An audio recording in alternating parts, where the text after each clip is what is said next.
हाँ जी किवें हो सैट हो। तो अज मैं लैके आ गया स्वराज देसी का मोड़। यही बहुत डिमांड आ रही सी कि भी यदा लिंक दवो। तो अज मैं लैके आ गया लिंक। तो मैं क्या जो मेरे 45 सबसक्राइबर हो गए कंप्लीट, मैं तुहानू दूंगा यदा लिंक। तो अज मेरे हो गए ने 45 कंप्लीट सबसक्राइबर।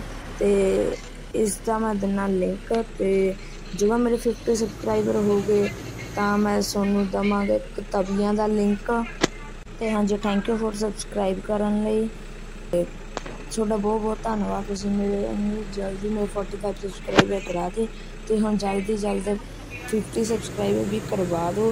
तो तवी वाला लिंक मैं सोनू उस दिन ही दे देवांगा। तो हाँ जी, ट्रैक्टिंग प्रोसैस मैं इहदा डिस्क्रिप्शन विच लिख देवांगा। तो अज वाली वीडियो च बस इन्ना कि मिलदे एक होर नवीं वीडियो दे नाल।